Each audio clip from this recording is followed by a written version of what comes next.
Right, so this is based on a particular set of spells from the Greek Magical Papyri. I think I've talked about the Greek Magical Papyri before. If anybody has a question, I'm happy to like say more about what I'm talking about there, but this is a particular collection of spell books from Greek colonized Egypt in late antiquity, right? So these 4 spells are specifically about katabasis, that is underworld descent, that is the granny trance, right? So if you do the granny trance and from there you can get into the world of the dead from there, that's katabasis, right? There are 4 charms. So the name of this spell given in the text is Hekate Ereshkigal, against fear. There are 4 charms, right? The first 2 are basically travel protection for when you're in the other world. The third is a magic passcode, which I don't want to talk about as much today, right? And then the fourth, there's a curse in it that I'm not going to talk about a ton, and then an anti-curse ward. So we're really going to focus on the first 2 protections and then the curse breaking at the end. But I will teach you all 4 of them. And then this suite of spells is the last thing we're going to learn today. Remember, I said there was something that wasn't on that list at the beginning. This is it. I threw this in just this afternoon. Right, so the first charm goes like this. If it comes forth, say to it, I am Ereshkigal, the one holding her thumbs, and not even one evil can befall. Okay, so when you that's the whole text of the spell. Like, it doesn't really give any more context, right? So when you read that, we have a couple questions. First, we want to know who Ereshkigal is. What the fuck does that mean, holding her thumbs? And like, it says if it comes forth, like if what comes forth? What are they talking about, right? So that's what we're going to talk about in the next couple slides, right? So first, who is Ereshkigal? Ereshkigal just means queen of the great earth or queen of the great below, right? She is a Mesopotamian, Sumerian, Akkadian goddess. She's a really long, most gods of the dead, underworld gods, tend to be preserved a little longer and a little closer cross-culturally. Like, they tend to keep their own name across cultures more so than celestial gods tend to, right?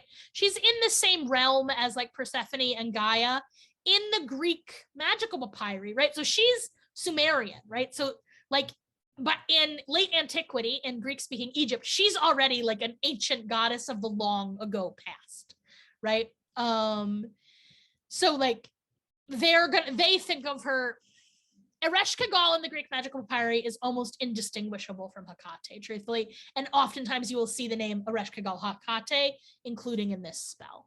So she's the queen of hell, right? Ereshkigal, the great earth, the great below. In English, we call that hell, right? The queen of hell. She's a goddess of the dead, and she is the only goddess, the only divinity in ancient Mesopotamia who is altogether just, right? So that's an important feature of Mesopotamian culture, right?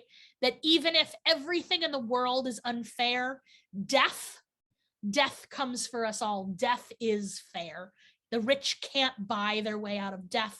The powerful can't buy their way out of death. She is unswayed by those kind of mortal affairs. She is altogether just, right?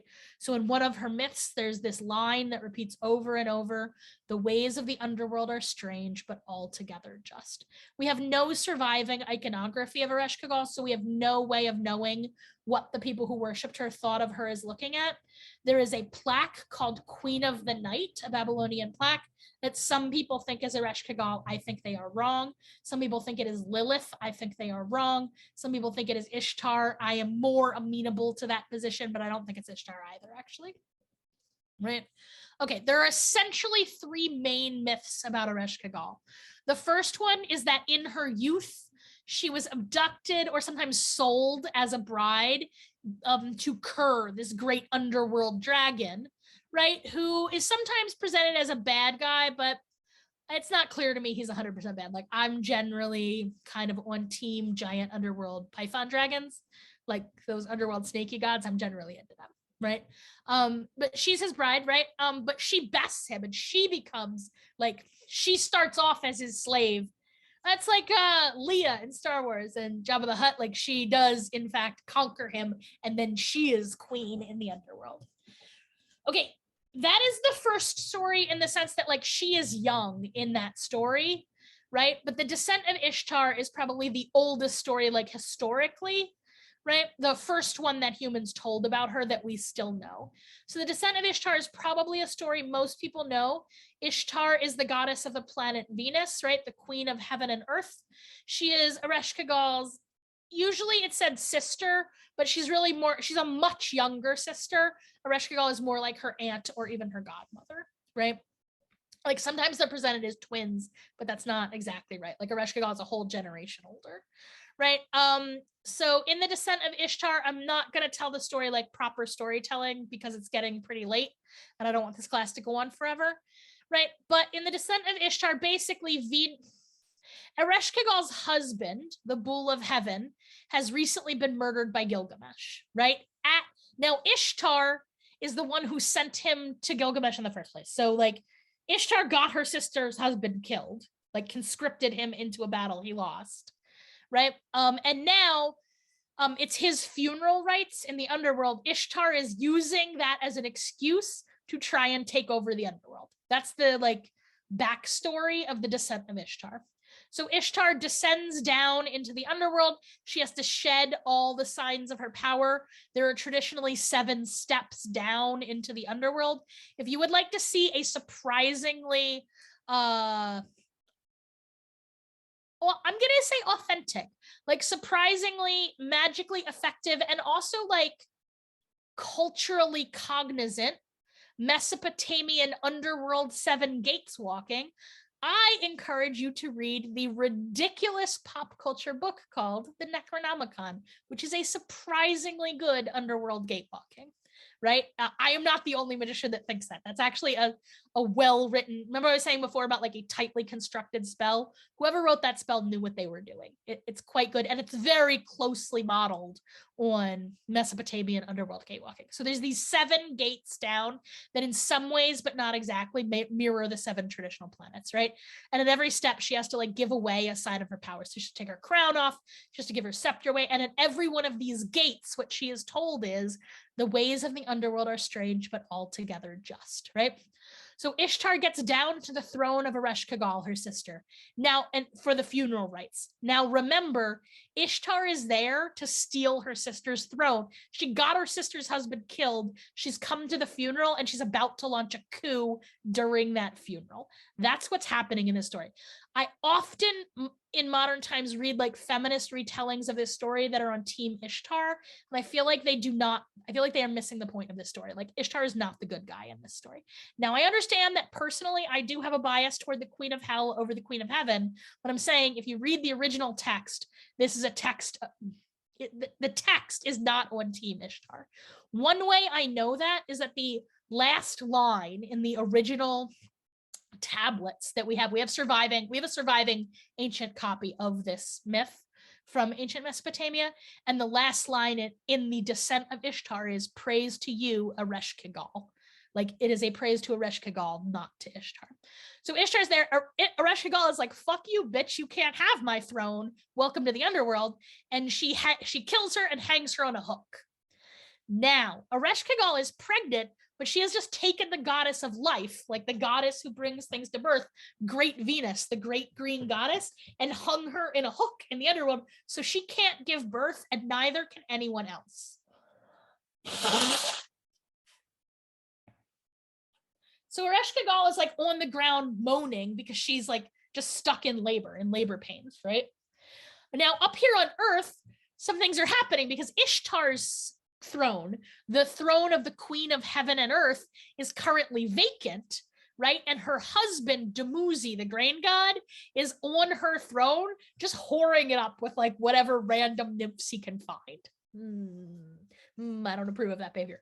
Her sister-in-law, Dumuzi's sister, goes looking for her, right? So she goes down in the underworld, she finds her, and other people have come to try and free Ishtar before, but they ignore Ereshkigal and go right to Ishtar. But Ereshkigal is laying on the ground moaning, and the sister-in-law comes down, and she's compassion. She shows compassion for the Queen of Hell. Like she moans with her, she breathes with her, right? She shows compassion, and Ereshkigal is like, oh, what would you like as your gift? Like, thank you so much for not being terrible to me. And she's like, I want Ishtar back.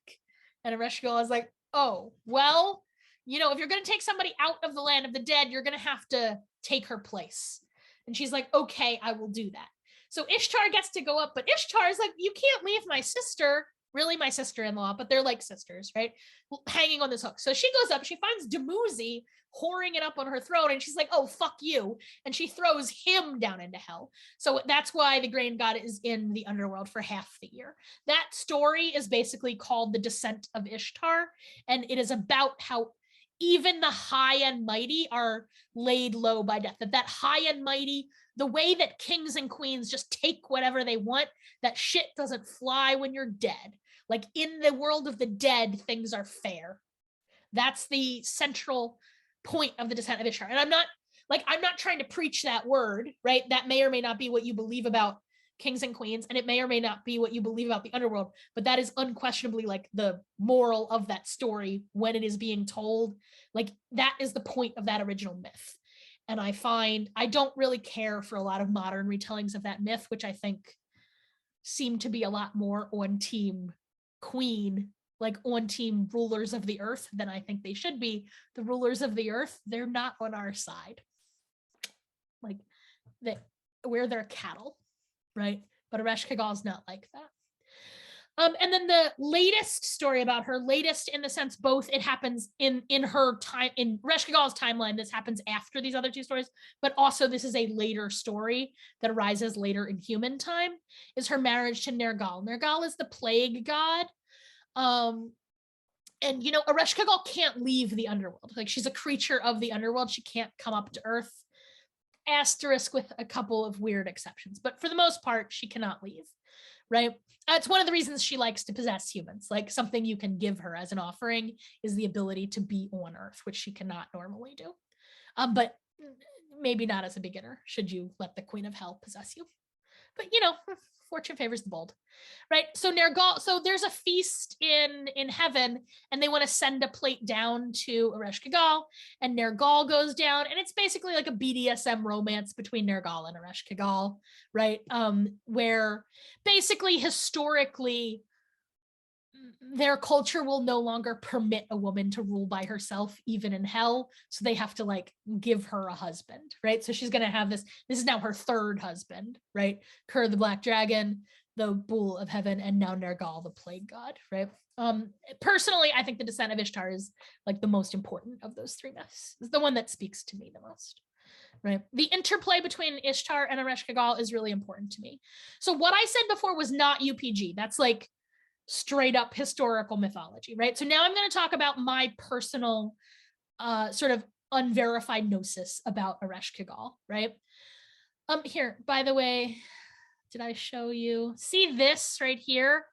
That's my Ereshkigal. When I imagine Ereshkigal, that's exactly who I'm imagining. Like that, that is right there. Like it's right over the camera basically right now. It's hanging from the light in my office along with some apples and other things, which are not, I know it's Halloween, so you might think those are Halloween decorations. That's there all the time. Okay, so I had always had this like understanding of Ereshkigal and Ishtar that like once upon a time that was one goddess, like one power that was sort of sundered, right? And so I had long imagined, I'm not very visual, so I couldn't have necessarily said what it looked like until I saw this statue right here.